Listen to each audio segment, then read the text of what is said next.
esta tarde una palabra que Dios trajo en mi corazón y yo creo que va a ser de bendición.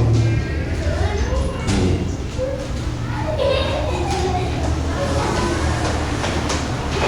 es algo, quizás no sé si llamarlo así, no sé si mencionarlo, es algo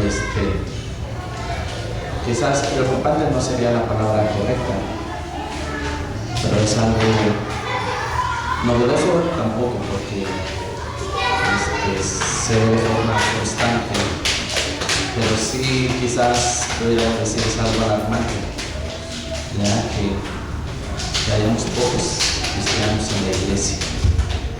¿Sí? Quizás, no sé, a lo mejor tenemos otras cosas más. No todos, quizás algunos hubiesen tenido la oportunidad o darse la oportunidad de subir a la casa de Dios y no lo hicieron. Algunos quizás tengan motivos fuertes para no estar en la casa de Dios, pero doy gracias a Dios por tu vida.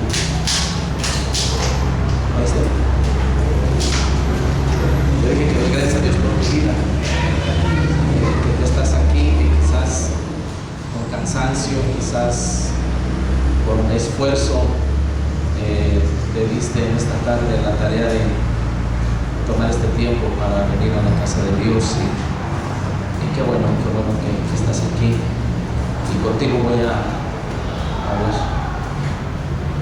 Contigo yo quiero hablar esta tarde, quiero a ti compartirte esta palabra, deseando de todo mi corazón que esta palabra sea de bendición para tu vida. Gracias, hermana. Ella quiere ser bendecida. ¿Ustedes quieren ser bendecidos? Sí. Vamos a orar al Señor. Padre, te bendecimos en esta tarde y te damos gracias, Señor, por este tiempo. Las alabanzas, Señor, el tiempo de oración. Y ahora, Señor, tu palabra. Señor, que podamos entender tu palabra y que con tu Señor podamos recibir de ella, Señor, en esta tarde. Abrimos nuestro corazón a tu palabra y la recibimos con humildad en el nombre de Jesús. Amén. Quisiera que me acompañaran al libro de los Hechos, capítulo 3.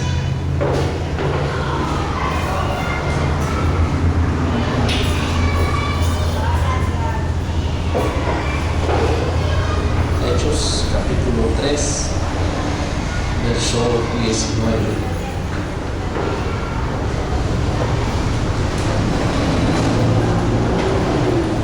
Ya estamos ahí, ¿no? Hechos capítulo 3, versículo 19 dice: así que arrepentíos, convertíos, para que sean borrados vuestros pecados, para que vengan de la presencia del Señor. ¿Qué dice ahí? Tiempos de refrigerio. Bien, una de las doctrinas fundamentales del cristianismo es precisamente la doctrina del arrepentimiento. ¿Sí? Una de las doctrinas que sustentan la vida de un creyente es el arrepentimiento. Si nosotros vemos a través de las Escrituras, amados hermanos, desde el Antiguo Testamento hasta el Nuevo Testamento, en cada porción de las Escrituras, en cada libro de las Escrituras, siempre vas a hallar una referencia con respecto al arrepentimiento.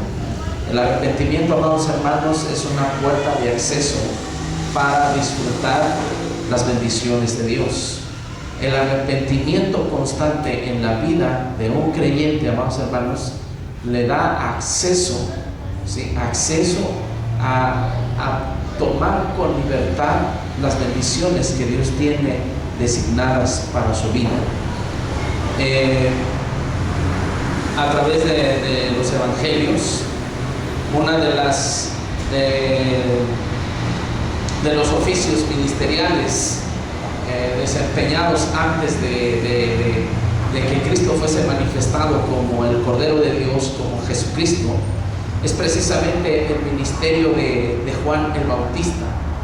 Y la Biblia da referencias de que el mensaje de Juan el Bautista era el arrepentimiento. ¿Sí? En Mateo capítulo 3, en los primeros capítulos de Mateo, aún de Juan, quizás de Lucas, si no más me equivoco, hay referencias a donde se menciona en la Biblia que Juan el Bautista andaba predicando en el desierto de Judea y su único mensaje era: arrepiéntanse, arrepiéntanse, porque el reino de los cielos se ha acercado. Arrepiéntanse, ¿por qué? Porque hay algo de parte de Dios para sus vidas. O sea, aun cuando quizás la meta final de Juan el Bautista era precisamente que la gente pudiera enfocarse en el reino de Dios, Juan el Bautista no podía hablar del reino de Dios sin antes hablar ¿de qué? Del arrepentimiento. La gente tenía que entender que para poder tener acceso al reino de Dios, a las bendiciones correspondientes al reino de Dios, para tener ese acercamiento a las promesas que se refieren al reino de Dios, Juan el Bautista estaba bien consciente de algo: tenía que llevar a la gente ¿a qué? Al arrepentimiento. Invirtió gran parte de su ministerio, invirtió gran parte de su esfuerzo, invirtió gran parte de su espíritu, de su vida, precisamente ¿para qué? Para llevar este pequeño mensaje, o este sencillo mensaje: arrepentíos, porque el reino de los cielos se ha acercado. Y amados hermanos, cuando vemos en los evangelios que Juan el Bautista hace referencia al reino de los cielos, enfatizando en la persona de Cristo, amados hermanos, creo yo que cada uno de nosotros hoy día tenemos que estar bien conscientes que el arrepentimiento en la vida del creyente, el arrepentimiento en la vida de la iglesia, le da precisamente ese acceso, esa libertad ¿a qué? A acercarse a quien es el reino de los cielos, en este caso Jesús. Es cierto, como creyentes hemos experimentado una vida de relación con Cristo, pero amados hermanos, el arrepentimiento según este versículo que acabamos de leer va aunado, está pegado a otra expresión que corresponde precisamente a las acciones de una persona que se ha arrepentido, y es precisamente la conversión. Hay muchas personas que se arrepienten, pero no se convierten de sus caminos. Hay un sinnúmero de personas que tú quizás, fíjate bien, en las noticias alrededor nuestro, quizás en algunas ocasiones nosotros de forma personal quizás lo hemos vivido.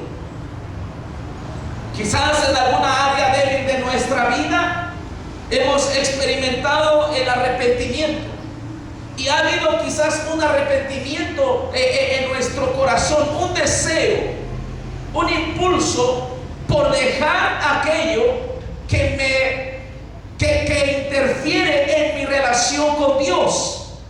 Si nosotros vemos este versículo, encierra muchas cosas. Dice: así que arrepentíos y convertíos, y luego dice: para que sean borrados nuestros pecados. Es decir, que si no hay arrepentimiento, no hay precisamente esto, el que nuestros pecados sean borrados. Si nosotros no nos arrepentimos genuinamente delante de Dios, amados hermanos, no podemos decir que nuestros pecados han sido borrados. ¿Por qué? Porque aún sigo abrazando o sigo añorando la práctica del pecado. El arrepentimiento siempre me va a llevar a una conversión. ¿Estamos? No sé si en algún momento ustedes llegaron a escuchar o usted mismo llegó a referir en cierta ocasión cuando decidió acercarse a Cristo? Quizás usted tomó la expresión: me he convertido al Evangelio. En el Nuevo Testamento, en el libro de los Hechos, habla precisamente de una manera muy fluida, muy vasta, el escritor, con respecto a la postura de las personas a las cuales se les compartía el Evangelio, y se hacía referencia de ellos como convertidos al Evangelio, a Cristo o a la doctrina de los apóstoles. ¿En qué consistía la conversión? Alguien que me pueda decir algo respecto a la conversión, que me pueda mencionar algo con respecto a, para ti, ¿qué es conversión? ¿Qué te da la idea de la conversión?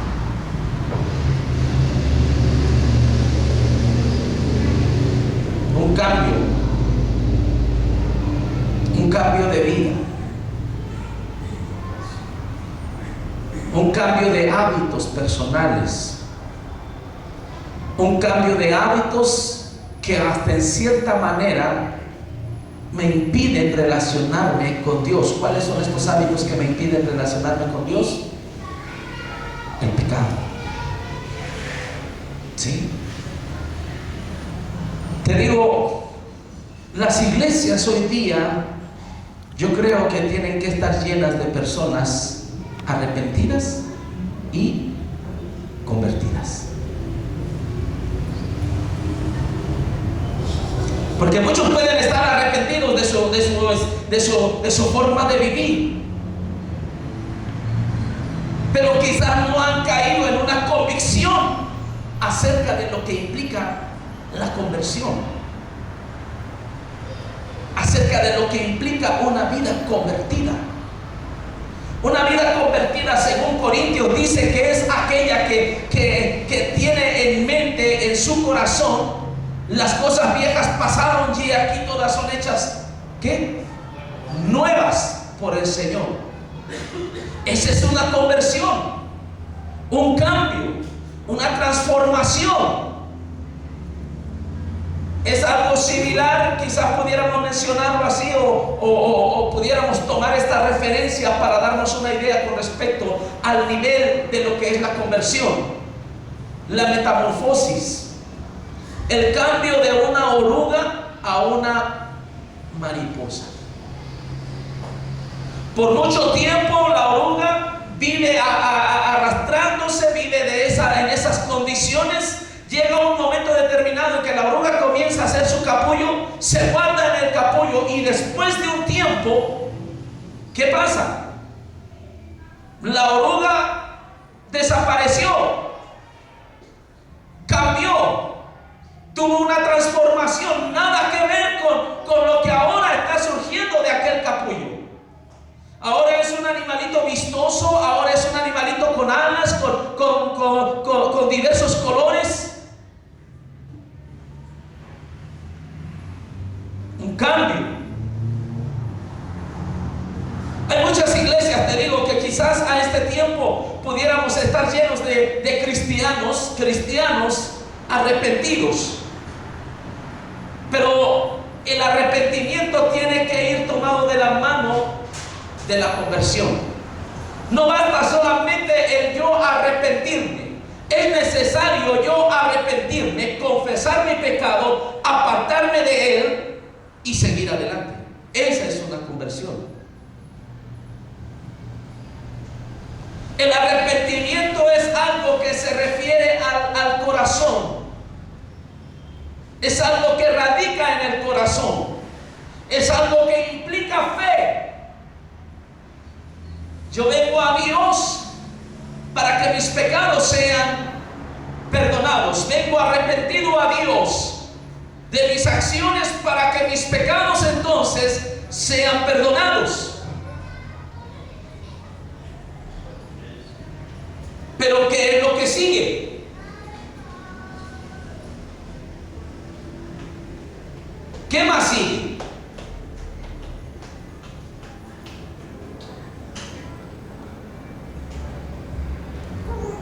Yo he conocido infinidad de personas que se arrepienten, pero no viven una conversión. Siguen viviendo el mismo estilo de vida. Vivir de esta manera contrista al Espíritu Santo de Dios. Vivir de esta manera entristece al Espíritu Santo de Dios. El que una iglesia adopte voy a expresarlo de esta manera, el que una iglesia adopte este modus vivendus lo separa de poder ver la gloria de Dios.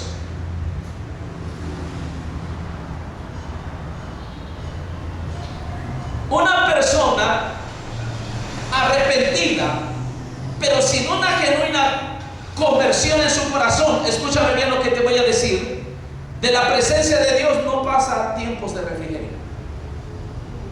O sea que para él es tiempo perdido, es un tiempo muerto. ¿Por qué?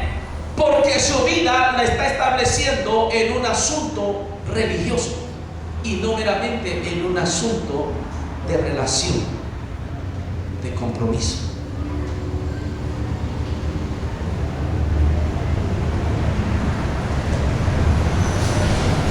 Yo tenía en mente, o venía a mi mente, Juan 3:16. ¿Quién se sabe Juan 3:16? A ver, Josué, dímelo.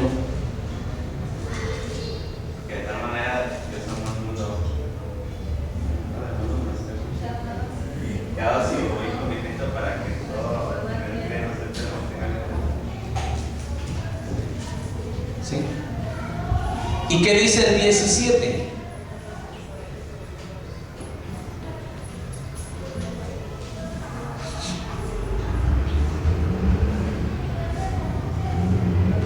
¿Qué dice el 17? Porque no envió Dios al mundo para condenar al mundo, sino para que el mundo sea salvo por él. Y el que en él cree no es condenado, pero el que no cree ya ha sido condenado porque no ha creído en el nombre del unigénito Hijo de Dios. ¿Sabes que el arrepentimiento y la conversión implican esto? Creer a Jesús.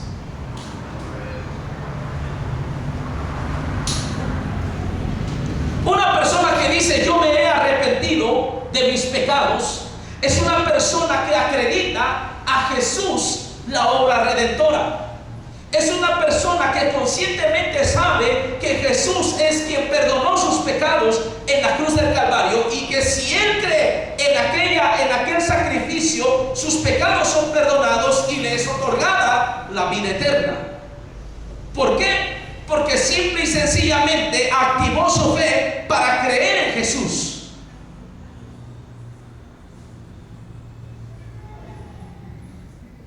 Pero creer en Jesús implica conversión en Cristo. Yo me convierto ¿a quién?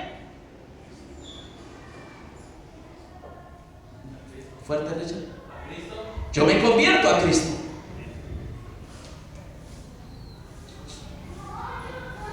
Porque de tal manera amó Dios al mundo, ¿sí? Tanto lo amó que envió a su Hijo unigénito, para que todo aquel que en Él cree, que tiene fe en Él, que sabe que Él perdona pecados, que abraza a Cristo. Para que todo aquel que abraza a Cristo, ¿sí?, no se pierda, mas tenga, yo hoy pensaba lo siguiente, mas tenga la implicación, escúchalo bien, la implicación de la vida eterna. ¿Qué es esto? Conversión. Jesús vino al mundo para convertirlo de su pecado.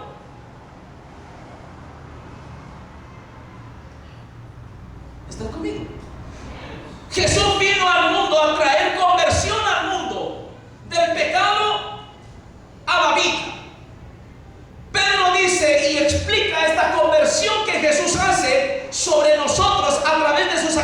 juicio, y dice más: vosotros sois linaje escogido, nación santa, pueblo adquirido por Dios.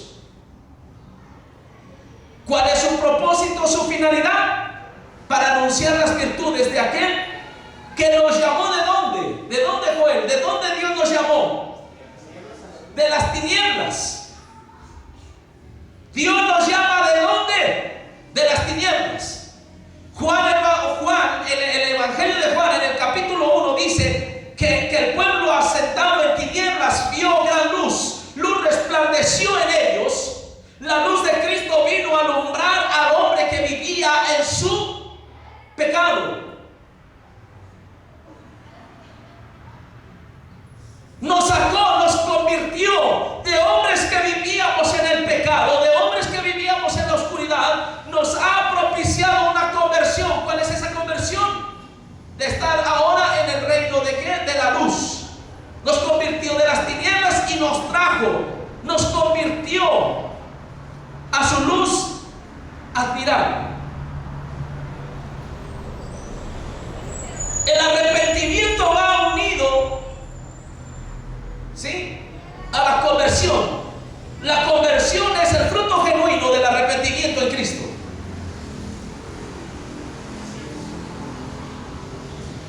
¿Estás conmigo? La conversión de una persona es el fruto genuino de su salvación o de su fe en Jesús.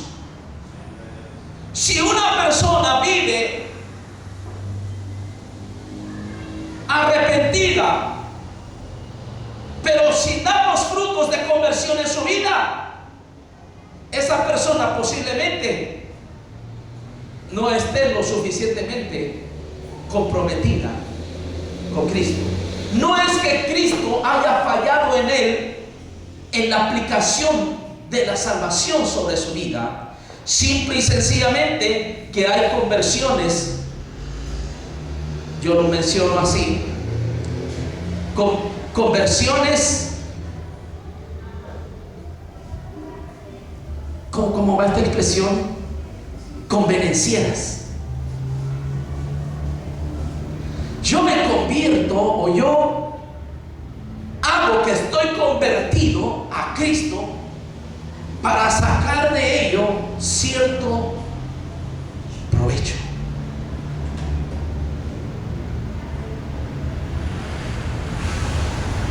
Convertirse a Cristo, escucha bien lo que te voy a decir. Convertirse a Cristo es más allá que 1 o 2 horas de paz en tu corazón. Convertirte a Cristo es más allá que 1 o 2 horas de llorar en la presencia de Dios.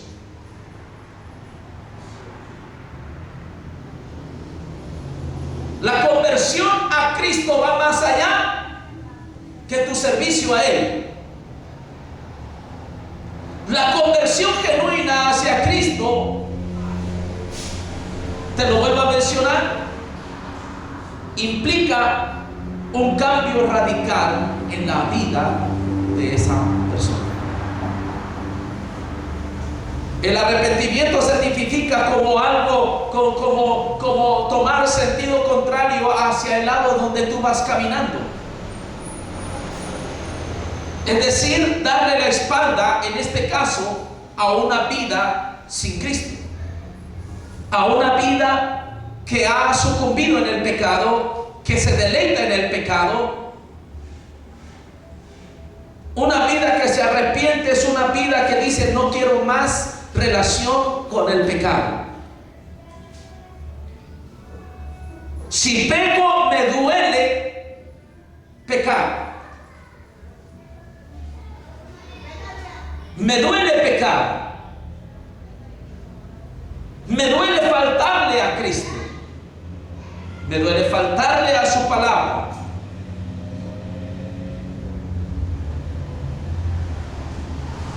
Para que se dé el arrepentimiento en el corazón del hombre, amados hermanos, implica creer a la palabra de Dios.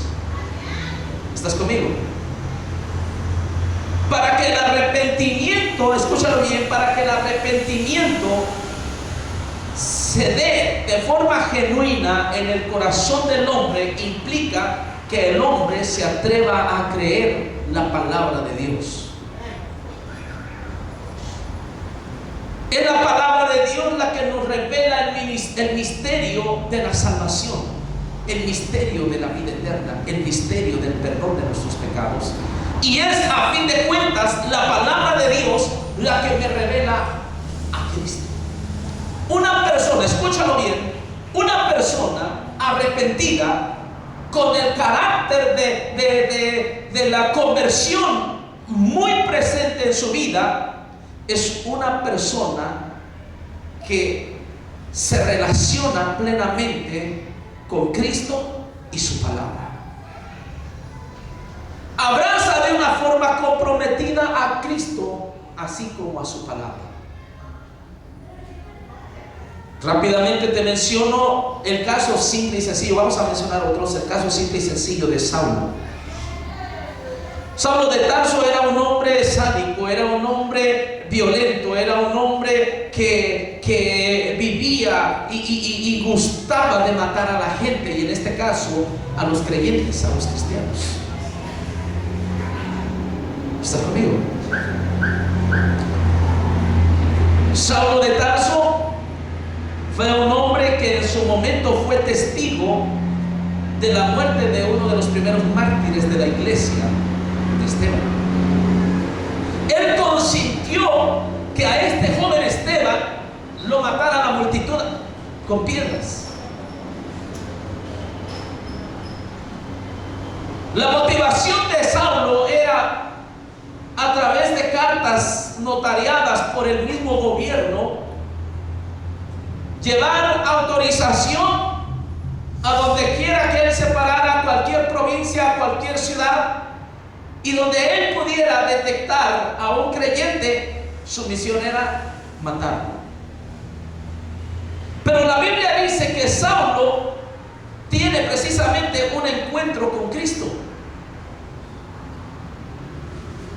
Y Saulo viene a sufrir precisamente una conversión radical en su vida.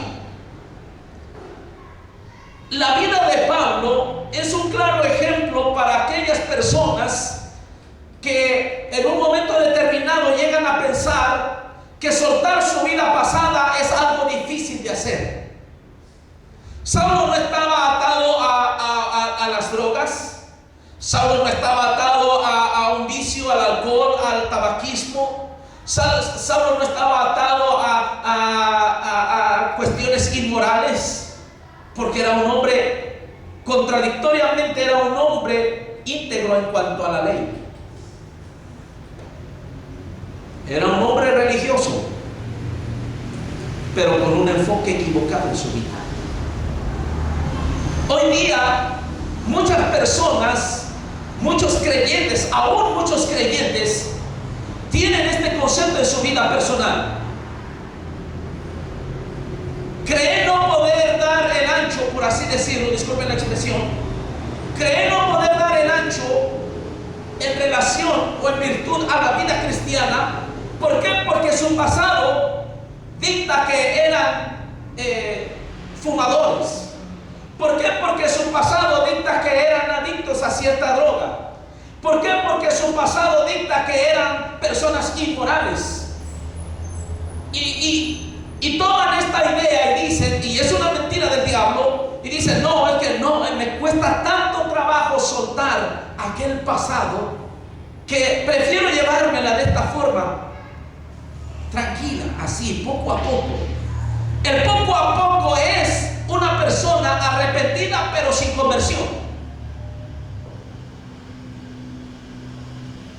Saulo, a pesar de que sabía cuál era la motivación de su vida, porque, escúchalo bien, dice que él respiraba, nada más para que te des una idea de qué manera la Biblia lo plantea. Dice que Pablo respiraba amenazas de muerte. Es como aquella, te lo vuelvo a decir, es como aquella persona que quizás está adicta a alguna situación y pasan algunas horas donde está tranquilo, donde su cuerpo aparentemente no le demanda, no le pide nicotina.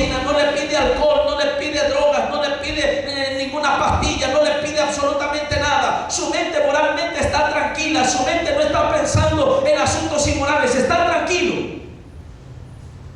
Pero ¿qué es lo que sucede después de un tiempo? Su mente, su interior, su carne comienza a agitarse, comienza aparentemente a demandar aquello de lo que vive. Yo he escuchado a personas que en cierto momento estuvieron atadas a situaciones de droga y me dicen que es algo desesperante. Yo nunca lo he probado, nunca lo probé, nunca lo probaré. Pero es algo que ellos testifican que es inquietante, es algo desesperante. Que están buscando la más pequeña oportunidad para saciar ese apetito que se levanta en ellos. Pablo no estaba atado a ninguna de esas situaciones. Pablo estaba atado a un asunto de violencia, matar a personas. Estaba ideando, solamente estaba ideando y viendo la oportunidad a donde él pudiera detectar a un cristiano y decir: aquí voy a satisfacer este deseo que hay en mi vida, matar. El trasfondo de la vida de Pablo no fue algo sencillo. Pero cuando Cristo llega a su vida, este hombre abraza definitivamente a Cristo, cree en el poder de la palabra de Cristo y es un hombre radicalmente convertido a Cristo. Y no necesitó ir y recibir asesoramiento de algún médico en su momento. Simple y sencillamente él aceptó la palabra, aceptó a Cristo, aceptó lo que implicaba convertirse a Cristo y se determinó a caminar observando los principios de la palabra en su vida. ¿Para qué? Para vivir una vida de conversión total a Cristo. Tanto fue la conversión de Pablo que en un momento determinado él dice: con Cristo estoy juntamente crucificado y ya no vivo yo, mas Cristo vive en mí, y lo que vivo en la carne lo vivo en la fe del Hijo de Dios. Esa es una verdadera vida que camina bajo una conversión genuina. Pudieran estar presentes los deseos de la carne, pudieran estar presentes las inquietudes de la carne, pero por cuanto se había convertido a Cristo, sabía que Cristo era su respuesta ante esas situaciones. Él decía libremente: todo lo puedo en Cristo que me fortalece. Esa es la actitud de una persona convertida a Cristo. No está pensando en el fracaso. No está pensando que su vida pasada va a venir a hacer mella en su vida y lo va a llevar al fracaso. No, él está pensando que en el nombre de Cristo, por cuanto se convirtió a Cristo, Jesús le hace a él más que vencedor. ¿Estás conmigo? Es una verdadera conversión. La conversión es un asunto, te lo vuelvo a repetir, es un asunto que se manifiesta, se refleja en nuestro diario vivir. No hay excusa para nosotros los creyentes hoy día de decir: no puedo llevar adelante mi vida en Cristo, no puedo llevar adelante mi compromiso como convertido a Cristo. Pablo demostró que se puede.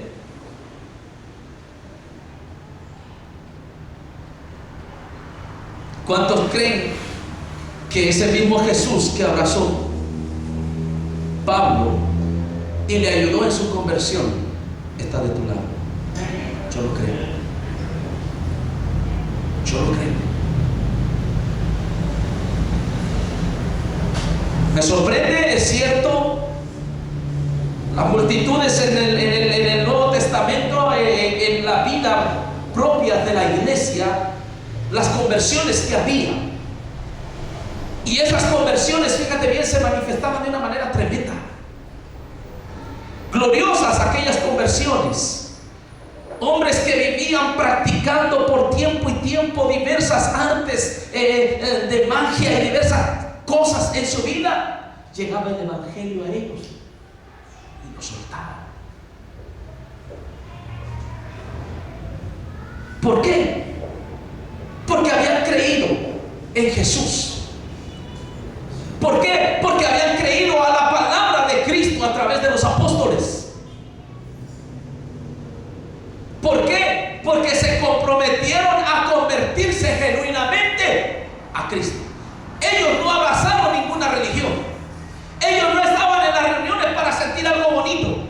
Ellos no iban a las reuniones para cumplir. Ellos iban a las reuniones porque sabían que Jesús estaba ahí. Una persona convertida a Cristo es una persona que está consciente que Cristo no está muerto, que Él vive, que hay una promesa de Jesús: estaré con ustedes todos los días hasta el final. Que hay una palabra de Cristo enviada a la iglesia, donde 2 o 3 se congreguen en mi nombre, no lo duden, allí estaré en medio de ellos. Esa es una persona convertida a Cristo. Una persona que no se deja llevar por las circunstancias, que no se deja mover por lo natural, por lo emocional. Es una persona que va más allá de lo circunstancial. Es una persona que se determina a vivir por la palabra de Cristo en su vida.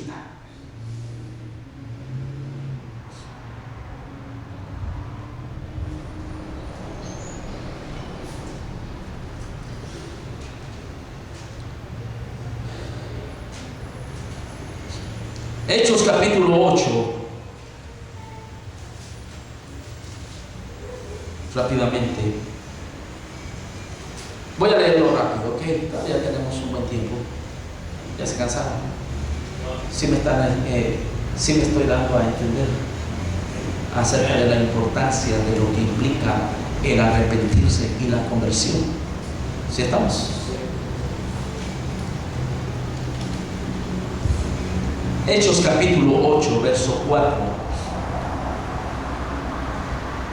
Fíjate bien, la iglesia sufre persecución, y los contextos a este versículo 4 hablan precisamente de la actividad de Saulo sobre la iglesia en cuanto a perseguirla. Saulo asolaba la iglesia, perseguía la iglesia. Vamos a leer desde el verso 1 para que tomes referencia también de lo que hace un momento te hablé con respecto a la vida de Saulo. Y Saulo consentía en su muerte, esto es decir, en la muerte de los apóstoles, de los discípulos de Cristo, y en este caso había acabado de consentir la muerte de Esteban. Dice, Saulo consentía en su muerte. En aquel día hubo gran persecución. Di conmigo, gran persecución. Otra vez. Gran persecución. ¿Cuántos de los que estamos aquí del domingo para acá han sufrido gran persecución por convertirte a Cristo? ¿Cuántos fueron amenazados de muerte por ser cristiano, por traer tu Biblia bajo el brazo?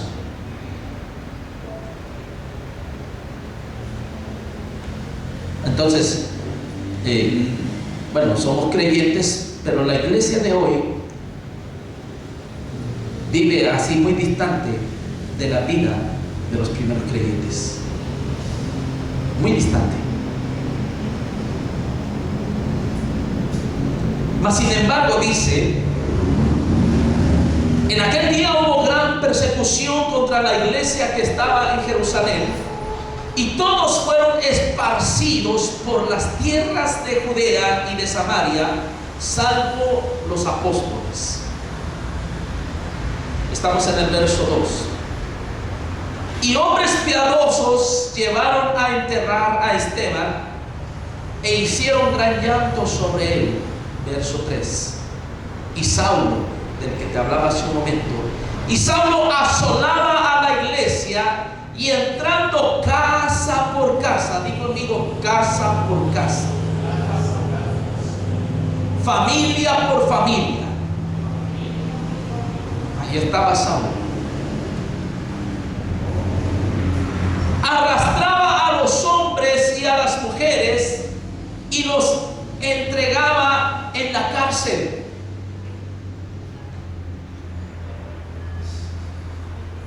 Identificaba la casa de los creyentes e iba y hacía estragos muy grandes, con mucha violencia sobre los creyentes. Y no crean que el hecho de que diga aquí que los arrastraba no quiere decir que los agarraba del manto, de la mano y forcejeaba. No, los amarraba del caballo y los arrastraba. A eso se refiere. Esa era la violencia de Saúl.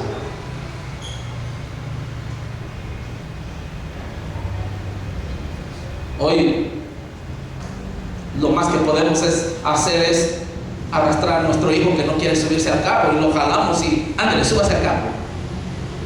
Es lo más que podemos hacer.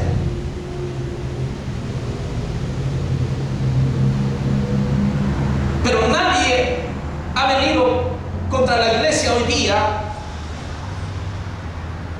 como lo menciona aquí la Biblia.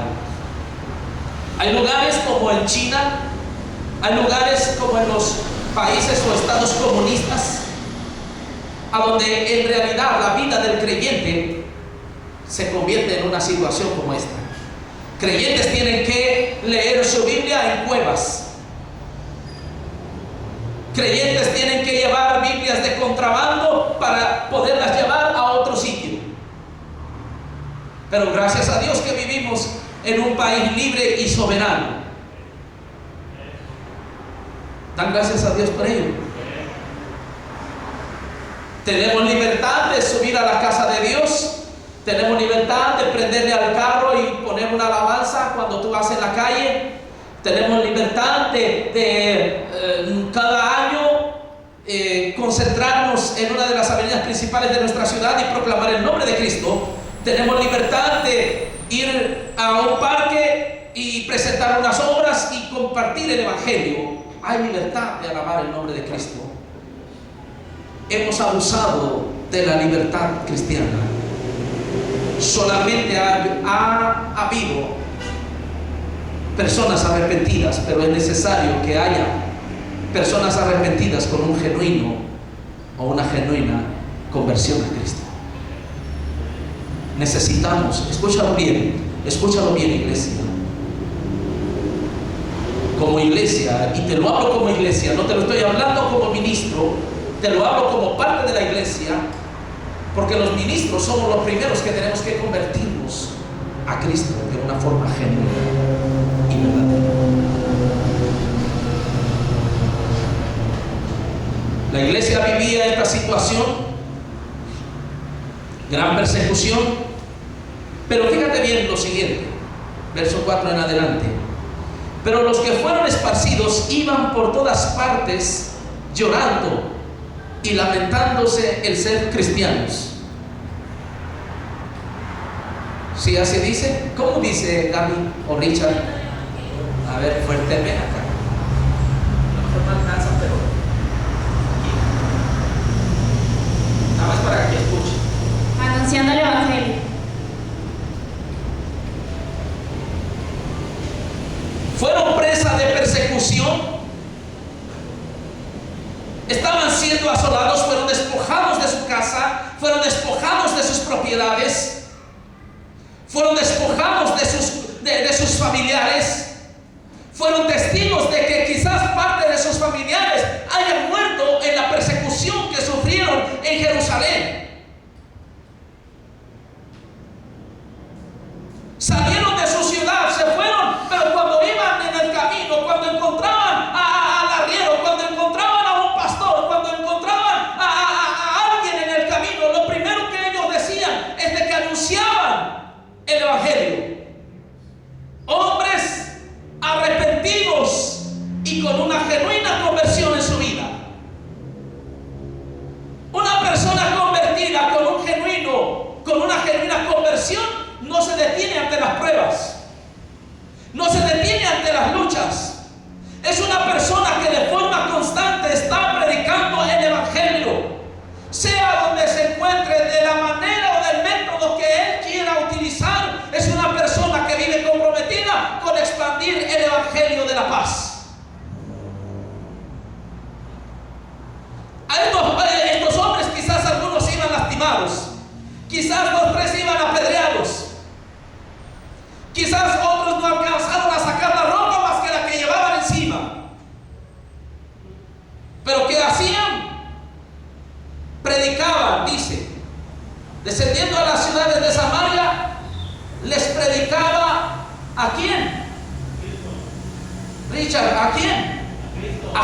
Cristo. No predicaban religión. No predicaban lo que el apóstol Pedro o el apóstol Juan en su momento había sembrado en ellos en cuanto a las experiencias de Pedro y Juan. Predicaban lo que habían recibido en su vida. Predicaban lo que habían abrazado en su vida. ¿Predicaban a quién? A Cristo. ¿Por qué? Porque se habían convertido ¿a quién? A Cristo. La única manera de nosotros poder salir adelante en la persecución, la única forma de nosotros poder salir adelante de cualquier aflicción, de cualquier circunstancia que esté agobiando tu fe, es precisamente esto: vivir una vida genuina de arrepentimiento y de conversión a Cristo.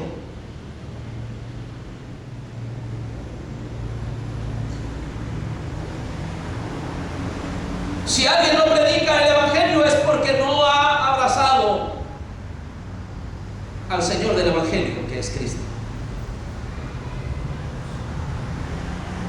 Si alguien no tiene carga por predicar el Evangelio de Cristo, es porque no se ha comprometido con el Señor del Evangelio, que es Cristo.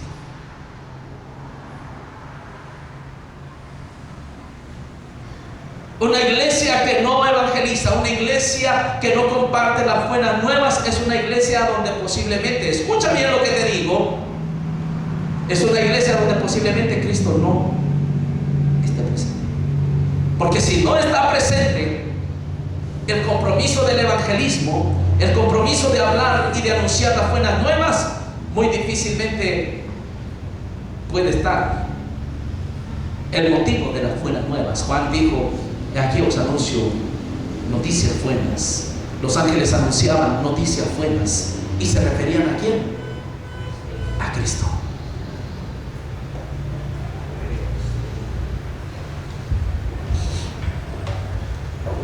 Y la gente, fíjate bien lo que provocaba esto y lo que conlleva precisamente el arrepentimiento y una genuina conversión en la vida de una iglesia.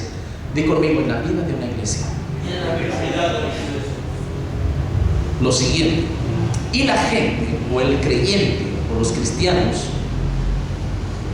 ¿de qué forma vivían? Según el verso 6.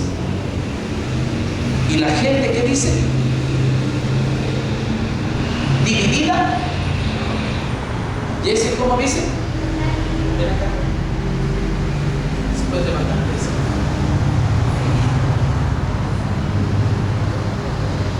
¿Y la gente qué? Vivía unánime, no había división. Había persecución, estaba el sufrimiento, estaba su enemigo entre ellos. No tenían más que calzar, no tenían más que vestir, no tenían un techo. Pero ellos a donde iban hablaban de Cristo y vivían de forma unánime. Una iglesia, escúchalo bien, una iglesia con falta de arrepentimiento y de conversión en su vida es una iglesia que de forma constante estará viviendo dividida.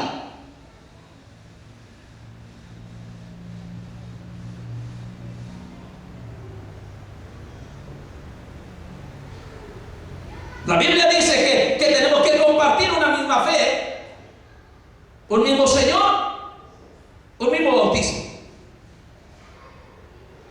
La Biblia dice que todos tenemos que ser de un mismo ¿qué? Pensar y de un mismo sentir. La Biblia dice que tenemos que permanecer unánimes juntos. Pero cuando no hay arrepentimiento, por consiguiente no hay una vida genuina de conversión, vivirán algunas de esas personas con raíces de amargura en su corazón. Las raíces de amargura le impedirán poder relacionarse y ver a la persona que tiene a su lado con amor.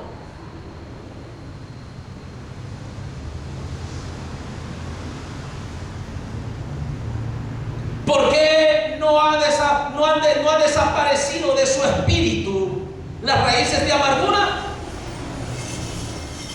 Porque no ha perdonado. Porque no ha perdonado. Porque no ha sopesado el perdón de Cristo para su vida en la cruz del Calvario. Es decir, no ha creído en su totalidad. Escucha bien, una persona que no perdona es una persona que no ha creído en su totalidad que Cristo es capaz de perdonarle a él todas sus ofensas.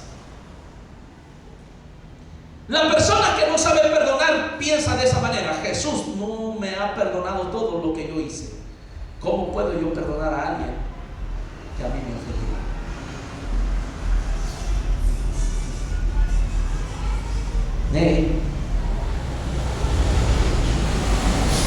¿Estás conmigo? Pero una persona convertida sabe el significado de la cruz, sabe del poder del perdón de Cristo y tiene la capacidad de perdonar a aquel que le ofende y de bendecir.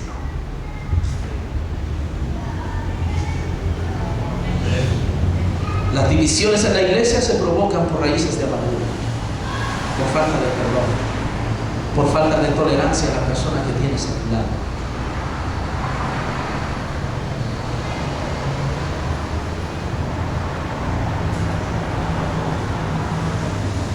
Seguramente a esa iglesia le hace falta un elemento: conversión. Puede vivir arrepentida. Una iglesia llena, aquí puede estar lleno de gente y todos pueden estar llorando arrepentidos. Pero al terminar el servicio, 2, 3 quizás no se saluden, salgan a la calle y ni a Dios se digan. ¿Qué hizo falta? Conversión. ¿Y qué sucede con esa iglesia? Se viene abajo. Y no es que Cristo no sea eficaz, y no es que la palabra de Cristo no sea eficaz, es que nosotros no nos hemos convertido genuinamente a Cristo.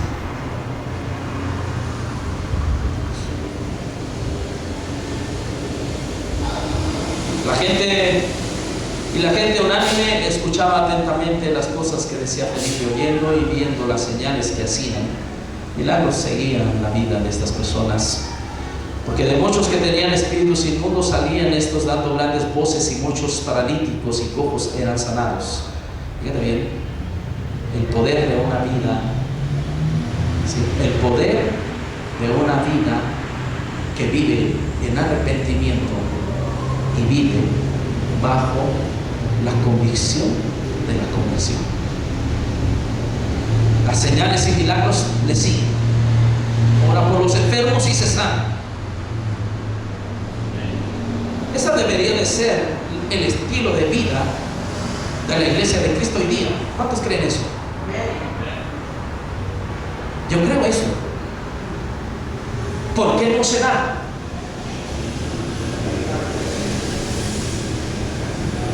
Porque en algo estamos fallando. Porque seguramente en algo la iglesia está fallando. Verso 9 dice: pero había allí un hombre llamado Simón, que antes ejercía la magia en aquella ciudad, y había engañado a la gente de Samaria, haciéndose pasar por algún grande. A este oían atentamente todos, desde el más pequeño hasta el más grande, diciendo: este es el gran poder de Dios. Y le estaban atentos porque sus artes mágicas les había engañado por mucho tiempo. Di conmigo: engañado por mucho tiempo. Una persona que se convierte a Cristo es una persona que deja de ser engañada. ¿Ok? Dice, pero cuando creyeron a Felipe, que anunciaba el evangelio del reino de Dios y el nombre de Jesucristo, fíjate bien, el reino de Dios, y ¿a quién? Al nombre. Creyeron al reino de Dios, pero creyeron al nombre de ¿quién? De Jesucristo. ¿Qué ¿qué hacían enseguida? Se bautizaban hombres y mujeres. También, fíjate bien, verso 13, también creyó Simón mismo, y habiéndose bautizado, fíjate bien, él ya se había arrepentido y dio ese paso del bautismo. Dice, se había bautizado, estaba siempre con Felipe, es decir, estaba a los pies de un maestro, estaba dispuesto a ser enseñado. Y viendo las señales y grandes milagros que se hacían, estaba atónito. Cuando los apóstoles que estaban en Jerusalén oyeron que Samaria había recibido la palabra de Dios, fíjate bien qué importante es. El arrepentimiento nos lleva a recibir de forma genuina la palabra de Dios. Enviaron allá a Pedro y a Juan, los cuales, habiendo venido, orando por ellos para que recibieran el Espíritu Santo, porque aún no había descendido sobre ellos ni sobre ninguno de ellos, sino que solamente habían sido bautizados en el nombre de Jesús. Entonces les imponían las manos y recibían el Espíritu Santo de Dios. Una iglesia convertida, una iglesia arrepentida y una iglesia convertida es una iglesia que vive de forma continua el poder o la llenura del Espíritu Santo de Dios. Cuando vio Simón, fíjate bien, cuando vio Simón que por la imposición de las manos de los apóstoles se daba el Espíritu Santo, ¿qué dice ahí? Les ofreció dinero. ¿Sí estás conmigo? Estamos en el verso 18. Dice, les ofreció dinero diciendo, denme también a mí este poder para que cualquiera a quien yo impusiere las manos reciba el Espíritu Santo. Entonces Pedro le dijo, tu dinero perezca contigo, porque has pensado que el don de Dios se obtiene con dinero. No tienes tu parte ni suerte en este asunto, porque tu corazón no es recto delante de Dios. ¿Cuántos están conmigo? Creyó. Di conmigo, creyó. Di conmigo, se bautizó. Di conmigo, recibió un discipulado. ¿Sí? Fue enviado. Y terminó de esta manera. ¿Por qué? Porque su corazón aún estaba atado a su pasado. ¿Sí estás conmigo? Él dice, bueno, quizás puedo haber pensado esto, bueno, yo estudié tantos libros para hacer magia. Y dice, los contextos anteriores dice que tenía allí atónitos, desde el más pequeño hasta el más grande. Allí no tenía. Pero cuando él ve la manifestación del Espíritu Santo de Dios en la vida de los apóstoles y lo que el Espíritu de Dios hacía de forma sobrenatural, él dio a conocer lo que realmente había en su corazón. ¿Cuánto cuesta lo que tú tienes? Quiso comprar el don de Dios.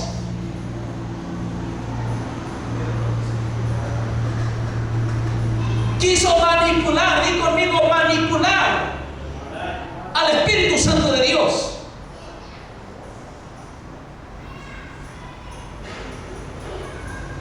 Hoy se traduce de una forma diferente. Tristemente, muchos creyentes hoy manipulan al Espíritu de Dios.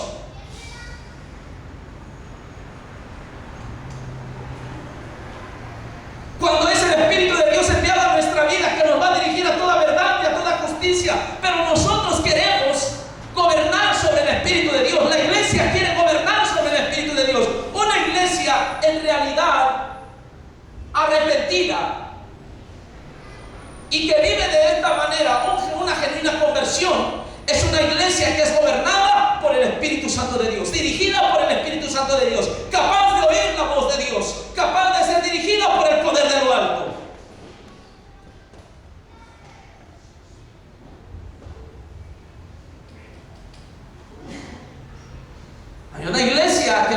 refieren los Gálatas? Cuando Pablo escribe su carta a los Gálatas, en una expresión de Pablo por la condición en la que los Gálatas se encontraban, él refiere de la siguiente manera: oh Gálatas insensatos, empezaron por el Espíritu y están terminando por la carne. Yo quiero preguntarte ahora algo. ¿Tú crees que la conversión se pierde?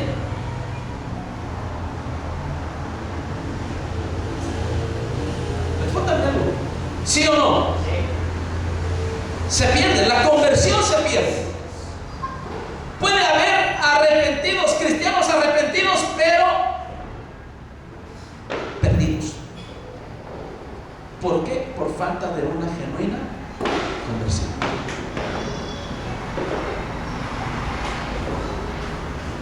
¿Cómo te vas a dar cuenta?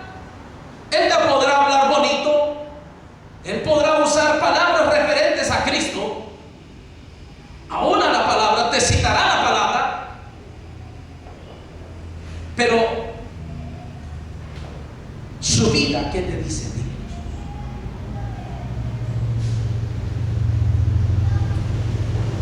Su modo de vivir con la familia, cómo trata a la esposa,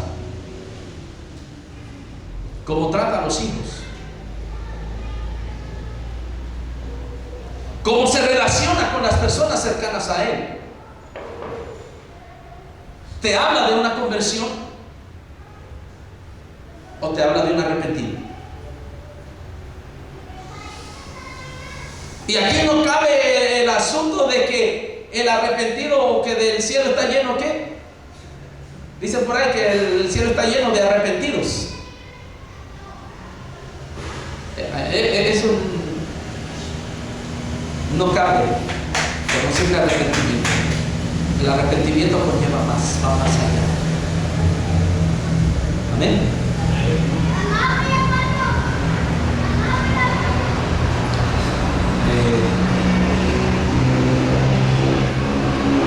Capítulo 19 de Hechos.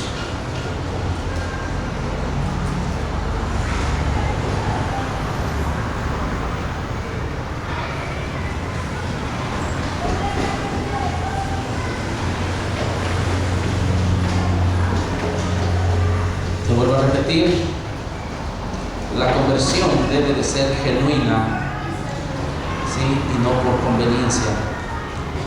Este hombre, a fin de cuentas, perseguía algo: tener un poder en sus manos. Capítulo 19 del libro de los Hechos también.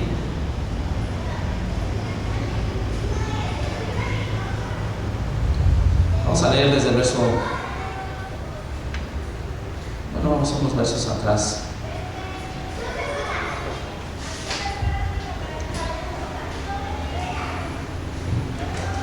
Verso 9 dice: este es Pablo en Éfeso, en una visita que él hace a Éfeso, a esta ciudad. Dice,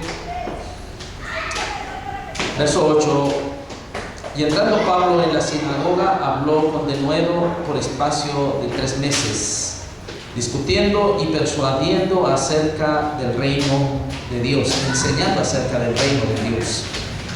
Pero algunos, dice, endureciéndose algunos y no creyendo, maldiciendo el camino, es decir, lo que Pablo estaba anunciando, maldiciendo el camino, maldiciendo a Cristo delante de la multitud, se apartó Pablo de ellos y dice, y separó a los discípulos, y discutiendo cada día en la escuela de uno llamado Tirano, así continuó por espacio de 2 años, de manera que todos los que habitaban en Asia, judíos y griegos, oyeron la palabra del Señor Jesucristo. ¿Sí? Esto es lo que Pablo ahora hacía después de su conversión. O sea, cuando se convierte, esto es lo que se dedica a hacer Pablo. ¿Sí? Pero fíjate bien, verso 11: y hacía Dios milagros extraordinarios por mano de Pablo, un hombre verdaderamente convertido a Cristo. de tal manera que aún se llevaban a los enfermos los paños o delantales de su cuerpo, y las enfermedades se iban de ellos y los espíritus malos salían. Pero algunos de los judíos exorcistas, fíjate bien, algunos de los judíos exorcistas ambulantes intentaron invocar el nombre del Señor Jesús sobre los que tenían espíritu malo, diciendo: os conjuro por Jesús, el que predica Pablo. Había entre ellos 7 hijos de un tal Esceva, judío, jefe de los sacerdotes, que hacía esto. Pero respondiendo el espíritu malo, dijo: a Jesús conozco, y sé quién es Pablo, pero vosotros, ¿quiénes son? Y el hombre en quien estaba el espíritu malo, saltando sobre ellos y dominándolos, pudo más que ellos, de tal manera que huyeron de aquella casa desnudos y heridos. Y esto fue notorio a todos los que habitaban en Éfeso, así judíos como griegos, y tuvieron temor de ellos, y era magnificado el nombre de Jesús. Y muchos de los que habían creído venían confesando y dando cuentas de sus hechos. ¿Sí? Muchos de los que habían creído por la predicación de Pablo venían, y lo que hacían era confesarse, arrepentirse de sus, y conmigo, hechos, actos. ¿Sí? ¿Y qué es lo que hubo en ellos? Asimismo, muchos de los que habían practicado la magia trajeron los libros y los quemaron delante de todos, y hecha la cuenta de su precio, hallaron que eran 50,000 piezas de plata. Así crecía y prevalecía poderosamente la palabra del Señor. ¿Qué es lo que hizo esta gente de Éfeso que se atrevió a creer a Cristo? Agarraron sus libros de hechizo, o sea, abrazaron a Cristo, se atrevieron a abrazar a Cristo, pero su conversión les llevó a hacer algo. ¿Qué hicieron? Tomaron sus libros de hechicería, los pusieron en la plaza o en algún lugar y les prendieron fuego. Señal de decir: hasta aquí con este espíritu. Abrazo a Cristo. ¿Y qué dice la Biblia? Que la palabra de Cristo prevalecía poderosamente. En verdad, amados hermanos, creo que se requiere un genuino arrepentimiento. Arrepentidos y convertidos, para que sean borrados, dice el libro de los Hechos, 1, vuestros pecados, y entonces borrados nuestros pecados, teniendo una genuina conversión, tengas de la presencia del Señor tiempos de refrigerio. ¿Sabes que cuando eso pasa, entonces te vas a deleitar en la iglesia? Sea uno o sean dos, los que estén en la congregación, tú vas a salir gozoso, tú vas a salir contento, tú vas a salir con una bendición. ¿Por qué? Porque tu atención ahora sabes que no está en el hombre, tu atención sabes que está en Cristo. En Cristo. Ahora, te tengo una noticia buena. Cuando hemos perdido la conversión en nuestra vida, la Biblia dice que si nosotros confesamos nuestro pecado y nos apartamos de él, tendremos del Señor misericordia, alcanzaremos misericordia, y Dios nos volverá a colocar en el punto donde tú tienes que caer, en el punto de la conversión, viviendo una vida totalmente convertida a Cristo.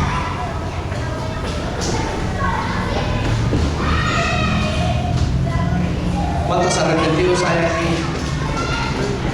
Yo estoy arrepentido, ya no me arrepiento. ¿Cuántos? ¿Sí?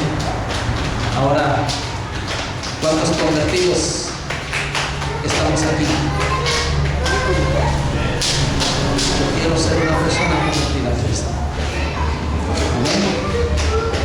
a orar. Quiero que te pongas de pie en esta tarde.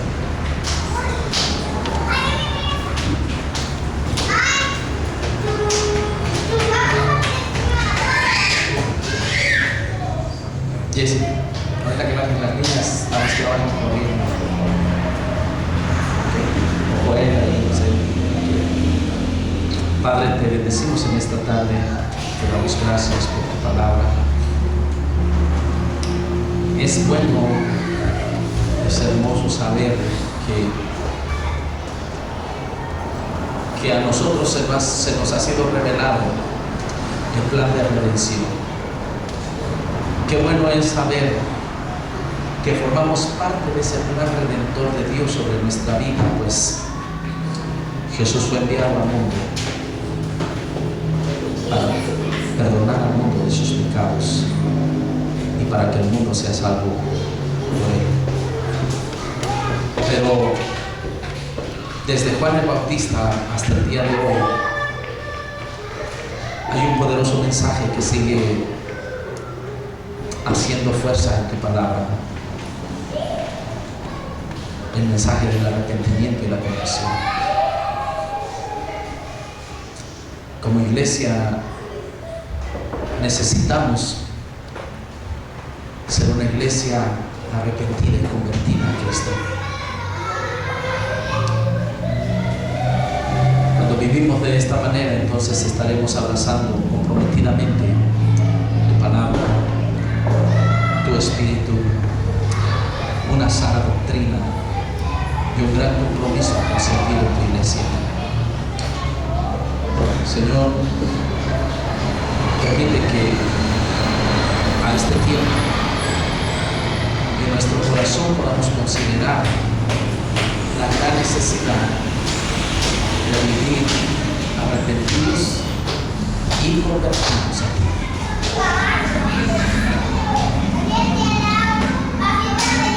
Que no haya nada en este mundo que nos pueda separar de nuestra conversión,